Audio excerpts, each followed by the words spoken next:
CM చంద్రబాబుకి పాలన చేతకాక హామీలు అమల్లో తన వైఫల్యాలను కప్పిపుచ్చుకునేందుకు రాజకీయ కక్ష సాధింపు చర్యలకు పాల్పడుతున్నారని ఎమ్మెల్సీ వరదు కళ్యాణి మండిపడ్డారు. విశాఖలో మీడియాకు విడుదల చేసిన వీడియోలో ఆమె మాట్లాడుతూ రాష్ట్రాల నియంత పాలన సాగుతోందని ధ్వజమెత్తారు. మాజీ ఐఏఎస్ అధికారైన ధనుంజయ రెడ్డి గారిని, ఓఎస్డీ కృష్ణమోహన్ రెడ్డి గారిని అరెస్ట్ చేయడం చాలా దారుణం, చాలా దుర్మార్గకరమైన చర్య. దీన్ని మేము తీవ్రంగా ఖండిస్తూ ఉన్నాము.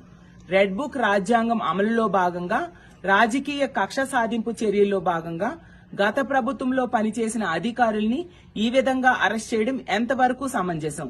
ప్రజలందరూ దీన్ని గమనిస్తూ ఉన్నారు. ఈ కూటమి ప్రభుత్వం అధికారంలోకి వచ్చాక మనం చూసాం, ఎన్నికల టైంలో ఎన్నో హామీలు ఇచ్చారు. ఏ ఒక్క హామీని కూడా అమలు చేయని పరిస్థితి మనం చూస్తూ ఉన్నాము. దాంతో ప్రజల్లో తీవ్రమైన వ్యతిరేకత ఈ ప్రభుత్వం మీద వచ్చింది. ఈ రోజు తీసుకుంటే మహిళలు, రైతులు, వ్యాపారులు, అలాగే ఉద్యోగులు అందరూ కూడా ఈ ప్రభుత్వం తాలూకా హామీలు నెరవేర్చని పరిస్థితి చూసి ఈ ప్రభుత్వాన్ని తిట్టుకుంటూ ఉండే పరిస్థితి, ఈ ప్రభుత్వం మీద తీవ్రమైన వ్యతిరేకత చూపించే పరిస్థితి మనం చూస్తూ ఉన్నాము.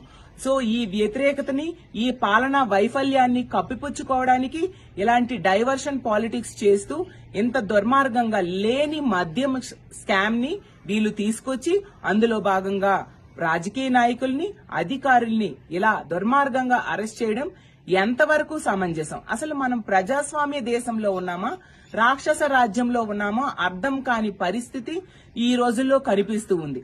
అసలు మద్యం అమ్మకాలు తగ్గితే స్కామా, మద్యం అమ్మకాలు పెరిగితే స్కామా? గవర్నమెంట్ మద్యం అమ్మితే స్కామ్ అవుతుందా? ప్రైవేట్ వ్యక్తుల చేతికి మద్యం అమ్మకాలు అప్పజెప్తే స్కామ్ అవుతుందా? ఈ మాత్రం కామన్ సెన్స్ కూడా ఈ ప్రభుత్వానికి లేకుండా ఈ విధంగా దుర్మార్గంగా అరెస్టుల పర్వం కొనసాగిస్తూ ఉండే పరిస్థితి, కక్ష సాధింపు చర్యలు చేస్తూ ఉండే పరిస్థితి మనం చూస్తూ ఉన్నాం. గతంలో వైఎస్ఆర్సీపీ అధికారంలో ఉండేప్పుడు తీసుకుంటే బెల్ షాప్స్ లేకుండా చేసింది, పెర్మిట్ రూమ్స్ లేకుండా చేసింది, మద్యం షాప్స్ 33% తగ్గించడం జరిగింది, లిక్కర్ షాప్స్ ని 33% తగ్గించడం జరిగింది. అలాగే మద్యం అమ్మకాల్ని తగ్గించడం జరిగింది. ఒక్క కొత్త డిస్టిలరీకి కూడా పర్మిషన్ ఇవ్వని పరిస్థితి మనం చూసాము.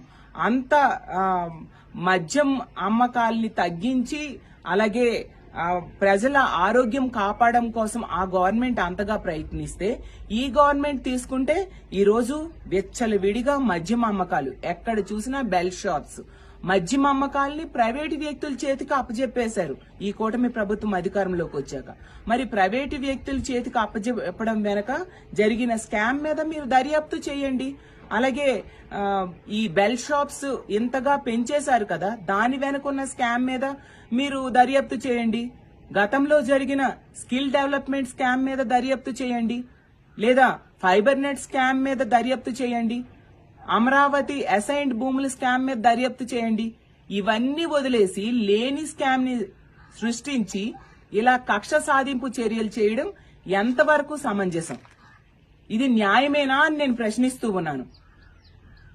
అలాగే తీసుకుంటే ఎన్నో ఈ కూటమి ప్రభుత్వం అధికారంలోకి వచ్చాక వీళ్ళు చేస్తున్న దుర్మార్గకరమైన చర్యలు ఎలా ఉన్నాయంటే, వ్యాపారవేత్తలను భయపెడుతూ ఉన్నారు. తీసుకుంటే జిందాల్ లాంటి పెద్ద సంస్థ మన రాష్ట్రం నుంచి పక్క రాష్ట్రానికి తరలిపోయింది. అలాగే మాజీ ఐపీఎస్ అధికారుల్ని ఈ విధంగా అరెస్టులు చేస్తూ ఉన్నారు.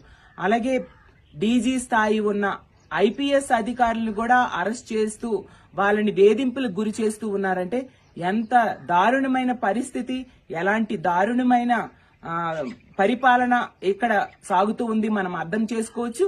అలాగే ఈ కూటమి ప్రభుత్వం అధికారంలోకి వచ్చాక అధికారాన్ని ఎంత దుర్వినియోగం చేస్తూ ఉన్నారు అనేది క్లియర్ గా ఈ సంఘటనల ద్వారా మనకు అర్థమవుతూ ఉంది. దీని మీద ఖచ్చితంగా మేము ప్రజా పోరాటాలు చేస్తాము, న్యాయ పోరాటాలు చేస్తాము. కానీ ఈ కూటమిలో ఉన్న వ్యక్తులకి ఒకటే చెప్తూ ఉన్నాము, ఇలాంటి పనులు చేస్తూ ఉంటే దానికి వడ్డీతో సహా చెల్లించే రోజులు రానున్న రోజుల్లో రాబోతూ ఉన్నాయనేది మీరు గుర్తించండి. ఎప్పటికైనా ఇలాంటి కక్ష సాధింపు చర్యలు ఆపండి. ఇలాంటి దుర్మార్గకరమైన అరెస్టుల్ని ప్రోత్సహించొద్దు. ఇలాంటివి లేకుండా చేయాల్సిన అవసరం ఉంది, లేదా ప్రజల్లో విపరీతమైన తిరుగుబాటు వస్తుంది ఇలాంటివి గనుక కొనసాగితే అనే విషయం గుర్తుంచుకోండి. ఇందులో ఎటువంటి స్కాము జరగలేదు, లేని స్కామ్ ని మీరు సృష్టించారు కాబట్టి ఖచ్చితంగా మా అధికారులు, మా మాజీ అధికారులు ఇందులోంచి చక్కగా బయటకు వస్తారు.